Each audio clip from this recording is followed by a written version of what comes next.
नमस्ते दोस्तों। अभी तक हमने fire fire chemistry, fire tetrahedron और फायर क्लासिफिकेशन और उसके बाद में फायर एक्सटिंग्विशर क्लासिफिकेशन के बारे में पढ़ा था। फायर एक्सटिंग्विशर क्लासिफिकेशन में हमने दो टाइप देखे थे, जिसमें था पोर्टेबल और दूसरा था फिक्स्ड। तो पोर्टेबल फायर एक्सटिंग्विशर में भी हमने डिटेल में पढ़ा है कि उसमें अलग अलग जो फायर एक्सटिंग्विशर है, जैसे कि ड्राई केमिकल पाउडर है या वाटर टाइप है या कार्बन डाइऑक्साइड है या हेलॉन टाइप है या फोम टाइप है, ये बहुत सारे क्लासिफिकेशन हमने उसमें देखे थे।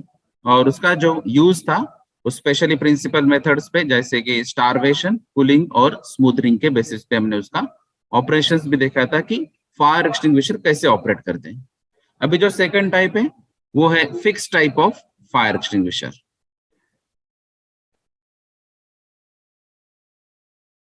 तो fix type of fire extinguishers में क्या क्या एग्जांपल्स आते हैं? इसमें सबसे मेन आता है फायर हाइड्रेंट्स। तो फायर हाइड्रेंट्स में आपको मालूम है कि ये फिक्स फायर इंस्टॉलेशन रहता है बिल्डिंग में, जहां पे आपको एक वाटर टैंक स्टोरेज रहता है और उसको कनेक्टेड रेड कलर की जो पाइपलाइन रहती है, वो पाइपलाइन के साथ उसमें 7 बार प्रेशर रहता है। उसको एक मेन पंप रहता है और उसके अलावा जो जॉकी पंप्स है वो प्रेशर मेंटेन करने के लिए रहता है। तो ये सब अरेंजमेंट जो है ये सब फायर हाइड्रेंट सिस्टम्स में।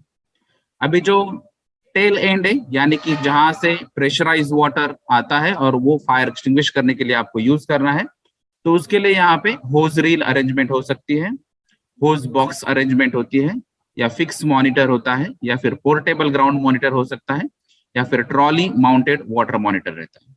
तो ये सब डिपेंड है आपके यहाँ पे, आपके बिल्डिंग में, आपके कंपनी में रिक्वायरमेंट क्या है। अगर आपका ऐसा कुछ लोकेशन होगा जहां पे आप डायरेक्ट फायर टेंडर लेके नहीं जा सकते हैं, या फिर फायर एक्सटिंग्विशर सफिशिएंट नहीं है जो पोर्टेबल टाइप के हैं, तो वहां पे आपको फायर हाइड्रेंट सिस्टम यूज करना पड़ेगा। और होज रील वगैरह जो है, वहां पे जो ट्यूब का जो लेंथ है उसका आप बेनिफिट ले सकते हैं और उसके बेसिस पे आपका फायर जो है वो एक्सटिंग्विश होगा। तो ये होज रील आप अरेंजमेंट यूज कर सकते हैं उसमें, जो फायर हाइड्रेंट सिस्टम्स में होगी। उसके अलावा है ऑटोमेटिक वाटर स्प्रिंकलिंग सिस्टम। तो ये सिस्टम ऐसे है कि जहां पे पॉसिबल नहीं है आपको कि तुरंत आपको एक्शन लेना चाहिए, जैसे फायर जैसे ही कैच होती है तो फायर एक्सटिंग्विश करने के लिए शायद कुछ केमिकल्स है या फिर मोर वोलेटाइल कंपोनेंट्स है या फिर कुछ फ्लेमेबल केमिकल्स है, हाईली फ्लेमेबल केमिकल्स है, जिसकी वजह से जो आग है वो तुरंत स्प्रेड हो सकती है। तो उसकी वजह से जो प्रॉब्लम हो सकता है कि ओवरऑल इंडस्ट्री में या सेक्शन में या अलग अलग सेक्शंस में वो स्प्रेड हो सकती है। तो यहाँ पे एक सोल्यूशन रहता है कि आपको इमीडिएट एक्शन होना चाहिए वाटर स्प्रिंकलिंग के लिए। तो यहाँ पे ऑटोमेटिक वाटर स्प्रिंकलिंग सिस्टम रहता है। जैसे यहाँ पे एक अरेंजमेंट रहता है कि जैसे उसको वो सेंसर्स को हीट मिलेगी तो वहां पे एक केमिकल यूज किया रहता है। जैसे वो एक तो ऑटोमेटिक सेंसर्स के बेसिस पे वाटर स्प्रिंकलिंग स्टार्ट हो जाएगा, या फिर अगर मैकेनिकल बेस अगर लेंगे, आप फिजिकल बेस लेंगे, तो वहां पे एक केमिकल है जो एक पर्टिकुलर टेम्परेचर पे लिक्विडाइज होगा और उसके बाद में वो actually water sprinkling system start हो सकता है। तो इसमें आज के डेट में अगर आप ऑटोमेटिक वाटर स्प्रिंकलिंग लेटेस्ट में देखेंगे तो उसमें एक बल्ब रहता है और जैसे उसको हीट सेंस होता है वो एक पर्टिकुलर टेम्परेचर के बाद वो बल्ब ब्रेक हो जाता है और वहां से प्रेशराइज वाटर स्प्रिंकलिंग स्टार्ट हो जाता है। तो ऐसे अलग अलग सिस्टम्स जो है वो इसमें अवेलेबल है मार्केट्स में और वो आप इंस्टॉल कर सकते हैं। उसके अलावा है वाटर स्प्रे सिस्टम्स।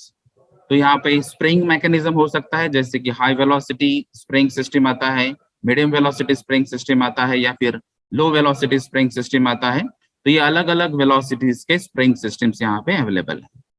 तो ये भी आपके रिक्वायरमेंट के ऊपर डिपेंड रहेंगे। जैसे अगर आप स्टील इंडस्ट्री, फाउंड्री इंडस्ट्री, या फिर जहाँ पे कन्वेयर सिस्टम्स है और जो कन्वेयर हॉट मेटल कन्वे करते हैं एक लोकेशन से दूसरी लोकेशन तक, तो वहां पे ये वाटर स्प्रेइंग सिस्टम्स आप यूज कर सकते हैं। या फिर अगर जहाँ पे हाईली एक्सोथर्मिक रिएक्शन है, जहाँ पे हीट इवॉल्व होगी, टेम्परेचर राइज होगा और वहां पे आपको हाई वेलोसिटी स्प्रिंग सिस्टम्स का जरूरत है, तो वहां पे आपको हाई वेलोसिटी स्प्रिंग सिस्टम वो रिएक्टर के लिए आपको यूज करना पड़ेगा।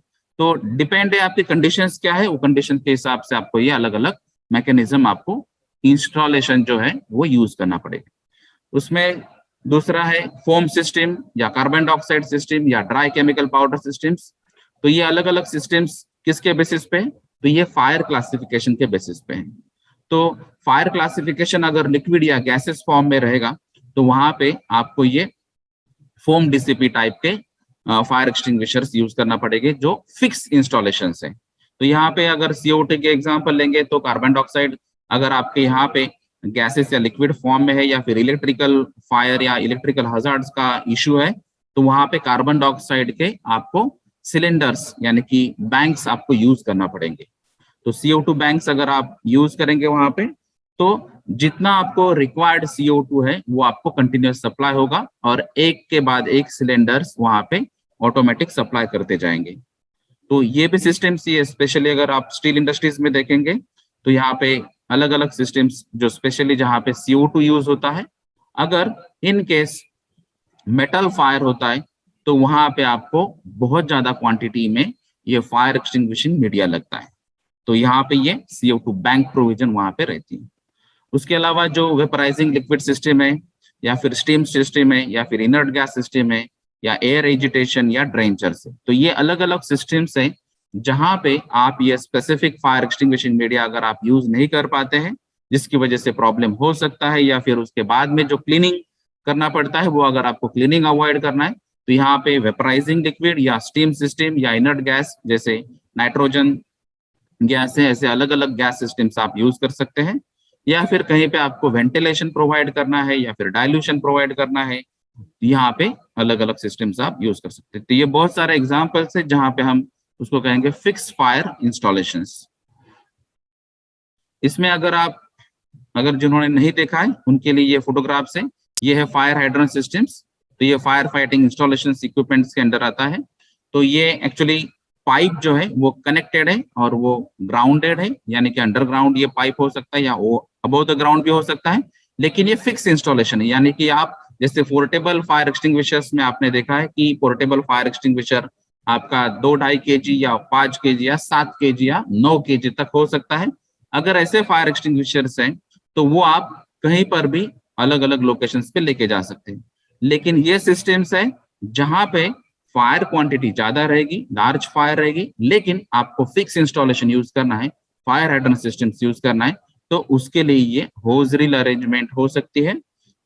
तो जैसे यहाँ पे आप देखेंगे मेल कपल और फीमेल कपल, यानी कि आप ये जो वॉल है, ये वॉल जो है यहाँ पे वॉल के साथ कनेक्टर है और ये जो कनेक्टर है यहाँ पे आप ये कनेक्टर ओपन कर सकते हैं और ये जो सेकंड कनेक्टर है, जैसे कि हमने कहा है कि एक मेल और एक फीमेल कनेक्टर रहेगा, तो ये रील जो है यहाँ पे कनेक्ट करना है आपको और ये कनेक्ट करने के बाद फिर वॉल ओपन करना है। तो आपको पहले 10%, 20%, 30% ऐसे वॉल ओपन करके चेक करना है कि वाटर यहाँ से फ्लो होता है या नहीं, और उसके बाद में जो भी आपको मॉक ड्रिल में फायर इंस्टॉलेशंस या फायर मॉक ड्रिल जो रहते हैं उसमें सिखाया जाता है, उस हिसाब से आपको कम से कम 3 से 4 लोग लगेंगे अगर आपको ये फायर हाइड्रेंट सिस्टम अगर आपको ऑपरेट करना है।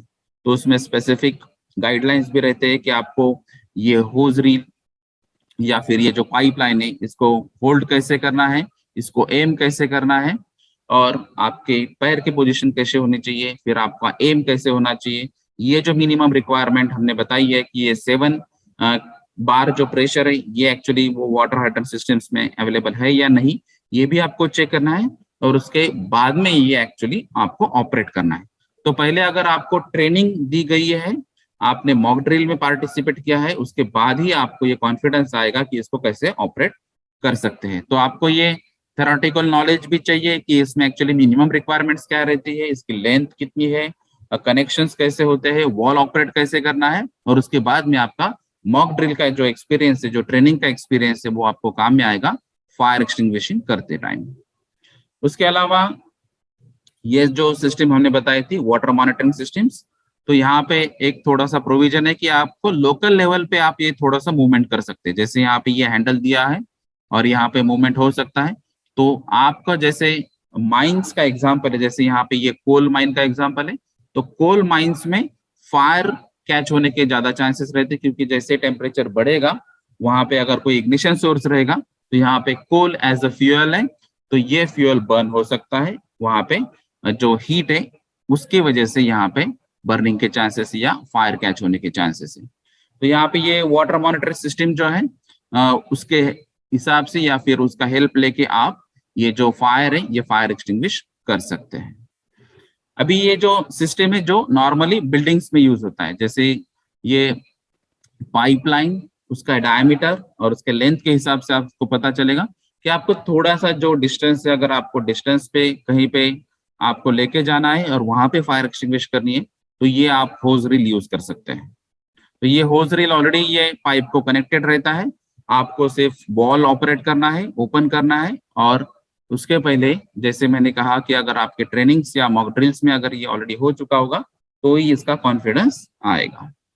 उसके अलावा जो अलग अलग सिस्टम्स है, जैसे मैंने बताया था कि ये स्पेसिफिकली रिएक्टर सिस्टम है, जहाँ पे ये रिएक्शंस एक्सोथर्मिक रिएक्शन है, जहाँ पे टेम्परेचर हायर साइड में जा सकता है और जिसकी वजह से फायर कैच होने के चांसेस है अगर यहाँ पे फ्लेमेबल लिक्विड्स या फ्लेमेबल गैसेस या केमिकल्स यूज किए जाते हैं। तो यहाँ पे ये अगर एक्सोथर्मिक रिएक्शन होती है, टेम्परेचर राइज होता है, तो उसकी वजह से रेट ऑफ रिएक्शन बढ़ जाता है और वहां पे चांसेस बढ़ जाते हैं फायर या एक्सप्लोजन के।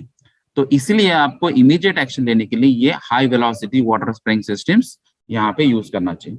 तो ये मैन्युअली भी ऑपरेट कर सकते हैं, यहाँ पे ऑटोमेटिक स्प्रिंग सिस्टम भी आप ऑपरेट कर सकते हैं। तो यहाँ पे अलग अलग सिस्टम्स आते हैं। तो यहाँ पे अगर टेम्परेचर हायर साइड में जाता है तो ऑटोमेटिक भी आप ऑपरेशन के लिए जा सकते हैं। अगर आपको मैन्युअली ऑपरेट करना है और आपको वो लोकेशन पे नहीं जा सकते हैं, क्योंकि ये एक्चुअली रन अवे रिएक्शन भी हो सकता है अगर एक पर्टिकुलर टेम्परेचर या हीट यहाँ पे एग्जॉस्ट होने के बाद, तो यहाँ पे आपको ये दूर से ही आप इसको ऑपरेट कर सकते हैं high velocity water spring systems. उसके अलावा ये जो स्पेसिफिक सिस्टम है, जैसे हमने बताया था कि अगर कन्वेयर से आपके यहाँ पे हॉट सब्सटेंसेस मूवमेंट है या फिर हॉट सब्सटेंसेस आप कन्वेयर पे लेके जाते हैं, तो यहाँ पे medium velocity water spring systems यहाँ पे आप यूज कर सकते हैं। तो ये मीडियम वेलोसिटी का एक फिक्स लोकेशन है और उसका एक पर्टिकुलर एम जो रहेगा, जैसे यहाँ पे एक कन्वेयर है तो कन्वेयर के डायरेक्शन पे एम है उसका, और यहाँ पे जैसे ही हीट बढ़ेगा, टेम्परेचर बढ़ेगा, तो ऑटोमेटिक सेंस करके ये वाटर स्प्रिंग सिस्टम ऑपरेट हो जाएगा। उसके अलावा जो सिस्टम्स है जिसको हम बोलेंगे carbon dioxide total flooding system, तो ये यहाँ पे सेंसर्स भी यूज होते हैं और उसके बाद में फ्लडिंग सिस्टम थ्रू यहाँ पे कार्बन डाइऑक्साइड बाहर आ सकता है। लेकिन ये जितना पॉजिटिव है उस हिसाब से नेगेटिव भी हो सकता है। इन केस अगर आपके सेंसर रिलायबल नहीं है, ठीक तरह से काम नहीं कर रहे, और उन्होंने अगर सिग्नल दे दिया कि यहाँ पे CO2 फ्लडिंग होना चाहिए, और यहाँ पे अगर आप फोटोग्राफ देख रहे हैं कि ये एक्चुअली जो एडमिनिस्ट्रेशन ऑफिसेस है, वो एडमिनिस्ट्रेशन ऑफिसेस में ये CO2 फ्लडिंग सिस्टम इंस्टॉल किया गया है। तो यहाँ पे अगर गलती से CO2 फ्लडिंग सिस्टम स्टार्ट होता है तो CO2 आपको मालूम है कि ये सफोकेशन क्रिएट करेगा, यानी कि जो मेन ऑक्सीजन आपको चाहिए वो ऑक्सीजन की जगह यहाँ पे कार्बन डाइऑक्साइड आएगा और कार्बन डाइऑक्साइड की वजह से सफोकेशन जनरेट होगा।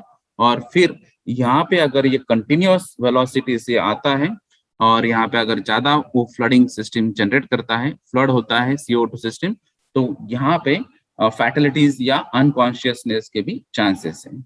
तो यहाँ पे आपके जो सेंसर्स है वो सेंसर ठीक तरह से काम करने चाहिए, उसको रेगुलरली इंस्पेक्ट करना चाहिए, मेंटेन करना चाहिए, रिपेयर करना चाहिए, अगर जरूरत पड़ी तो उसको रिप्लेस भी करना चाहिए। तो CO2 सिस्टम जहाँ पे आपको इंस्टॉल करना है वहाँ के सेंसर्स जो है वो आपको ठीक तरह से देखना चाहिए, जो स्टैंडर्ड्स रहेंगे या आया स्टैंडर्ड टेस्टिंग थ्रू आए होंगे। तो ये जो CO2 फ्लडिंग सिस्टम है इसके लिए जो बैकअप रहता है इसके हम CO2 बैंक्स कहते हैं। तो ये CO2 बैंक्स नॉर्मली जैसे हमने बताया कि जहाँ पे जो फायर है वो लार्ज क्वांटिटी में अगर होने के चांसेस है, प्रोबेबिलिटी है, या फिर टेम्परेचर हायर साइड रहता है, वहां पे आपको CO2 यूज करना पड़ेगा। तो ये CO2 बैंक्स के लिए ये एक्चुअली पूरा फिक्स इंस्टॉलेशन रहता है और वहां पे ये अरेंजमेंट ऐसी रहती है कि जो फर्स्ट सिलेंडर रहेगा अगर वो ब्लैंक होता है तो वो सेकंड सिलेंडर से कनेक्ट होगा, थर्ड सिलेंडर से कनेक्ट होगा, या फिर आप एट ए टाइम भी आप सिलेंडर्स ऑपरेट कर सकते हैं। लेकिन नॉर्मली अगर फायर स्मॉल क्वांटिटी में है और आप CO2 यूज कर रहे हैं तो नॉर्मली फर्स्ट या सेकंड सिलेंडर में ही फायर एक्सटिंग्विश होने के चांसेस रहते हैं। लेकिन अगर लार्ज क्वांटिटी में रहेगा तो शायद आपको नंबर ऑफ सिलेंडर्स यहाँ पे यूज करना पड़ेंगे। तो ये CO2 बैंक सिस्टम्स नॉर्मली जहाँ पे लार्ज क्वांटिटी के जो फायर्स है उसके लिए यूज होता है। उसके अलावा ये जो हमने कार्बन डाइऑक्साइड का ही सिस्टम बताया है, लेकिन ये जो मेजर रिएक्टर्स रहेंगे या फिर जो वेसल्स रहेंगे या स्टोरेज टैंक्स रहेंगे, पाइपलाइंस रहेंगे, जहां पे हाईली फ्लेमेबल लिक्विड्स या गैसेस अगर आप यूज करते हैं तो वहां पर भी आप carbon dioxide total flooding system use कर सकते हैं। तो ये भी मैन्युअली, सेमी ऑटोमेटिक या ऑटोमेटिक बेसिस पे आप ऑपरेट कर सकते हैं। तो यही सेम जो अभी का सिस्टम दिखाया था उसका ही CO2 बैंक सिस्टम है जो बैकएंड में सपोर्ट करता है। अभी जब फायर कैच होता है तो आपका सबसे पहला काम यही है कि आपको फायर टेंडर बुलाना चाहिए। अगर आपके खुद की कंपनी का फायर टेंडर होगा तो सबसे अच्छी बात है, अगर नहीं होगा तो आपको नियर बाय कंपनीज में जो फायर टेंडर्स अवेलेबल है उनको कॉल करना चाहिए और उसके साथ में जो फायर डिपार्टमेंट है उनको भी कॉल करना चाहिए। तो जो भी फायर टेंडर जल्दी पहुंचेगा वहां से काम स्टार्ट हो सकता है फायर एक्सटिंग्विशिंग के लिए, क्योंकि जैसे ही फायर कैच होता है उसके बाद में हर एक सेकंड, हर एक मिनट आपके लिए इंपॉर्टेंट होता है। तो अगर नंबर ऑफ टेंडर्स भी ज्यादा वहां पे रीच होते हैं तो कुछ प्रॉब्लम नहीं होगा।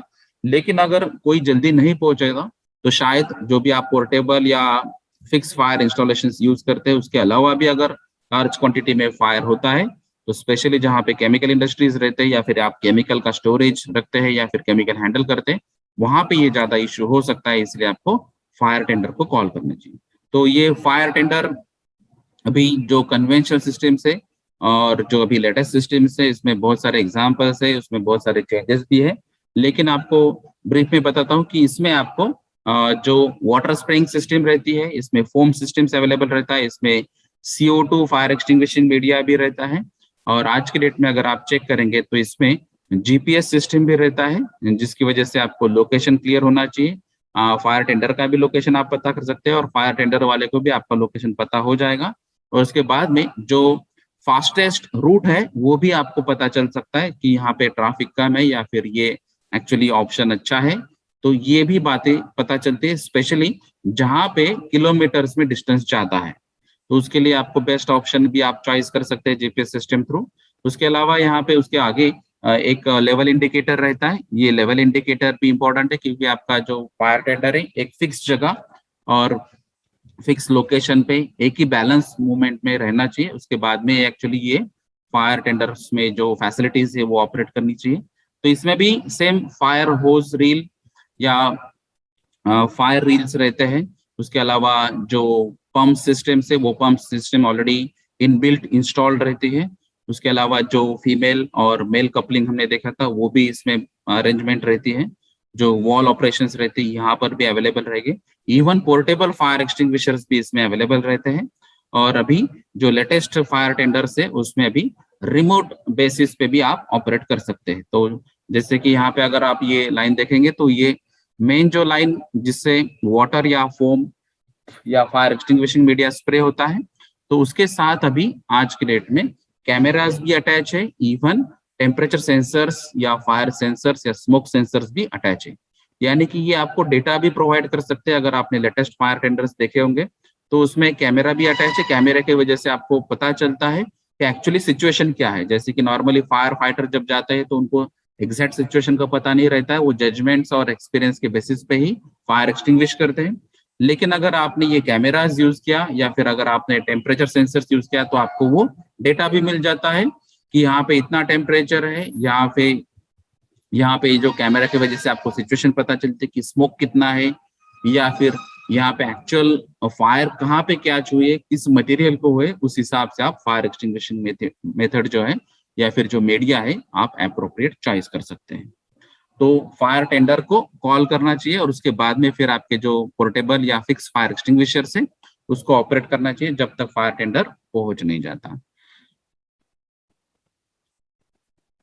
अभी ये जो हमने बातें कही थी, इसके लिए ये सिंपल गाइडलाइन है कि जब भी फायर कैच होता है कहीं पर भी, चाहे वो आपकी इंडस्ट्री में रहो, रेसिडेंशियल एरिया में रहो या घर पे रहो, तो आपको फायर ब्रिगेड का नंबर मालूम होना चाहिए, वो आपको डायल करना है। और जैसे ही आप नंबर पे कॉल करते, कॉल रिसीव हो जाता है, तो उसके बाद में ये बहुत इंपॉर्टेंट है कि आपका नाम, डेजिग्नेशन और फोन नंबर आपको बताना चाहिए। क्योंकि फायर कैच होने के बाद नॉर्मली जो आपकी रिएक्शन रहती है या किसी पर्सन की भी रिएक्शन हो सकती है, तो वो थोड़ा सा जो उसका नॉर्मल सिचुएशन रहता है या फिर पल्स रेट रहता है वो चेंज होते जाता है।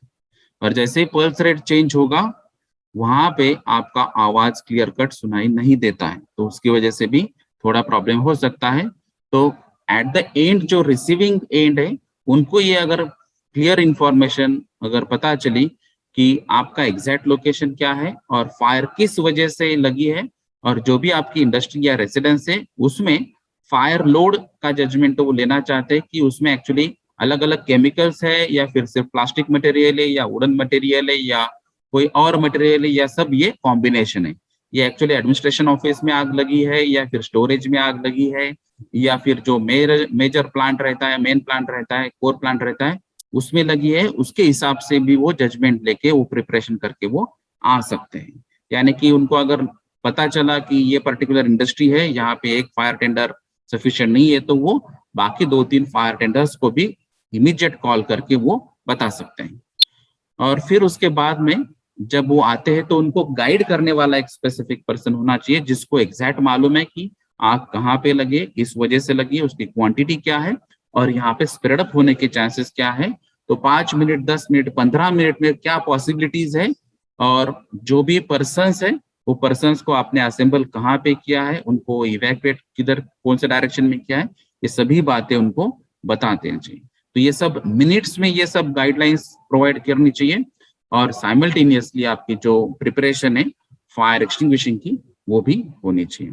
तो इसमें सबसे अहमियत जो है, वो सबसे इंपॉर्टेंट बात जो है, don't be afraid, speak slowly and clearly. तो अगर आपका नॉर्मल ब्लड प्रेशर नहीं है, तो उसकी वजह से मैंने जैसे बताया कि पल्स रेट चेंज होगा, आपका आवाज चेंज होगा, और उसकी वजह से शायद जो क्लियर इंफॉर्मेशन है वो आपको रिसीविंग एंड तक नहीं जाएगी। तो आपको इसके पहले, सबसे पहले आपको है कि अगर फायर कैच भी होती है तो आपके हाथ में अगर सिचुएशन नहीं है, तो आपको फिर भी शांत रह के उसको ये सब बताना चाहिए।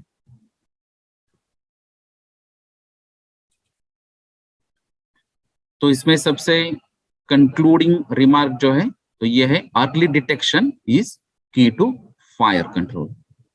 तो आपने अगर जितने जल्दी आप डिटेक्ट करेंगे कि फायर कहाँ पे कैच हुई है, किस वजह से कैच हुई है, कितना टाइम हुआ है, उस हिसाब से आपके जो फायर कंट्रोलिंग मेथड्स है, फायर कंट्रोलिंग एक्टिविटीज है और फैसिलिटीज है, वो आप इजिली और जल्दी ऑपरेट कर सकते हैं, जिसकी वजह से फायर स्प्रेड होने के पहले ही आप उसको कंट्रोल कर सकते हैं। तो ये अभी तक हमने बात की थी कि फायर एक्सटिंग्विशर्स, उसमें पोर्टेबल और फिक्स फायर इंस्टॉलेशन जिसको हम कहेंगे, उसके बारे में। Thank you.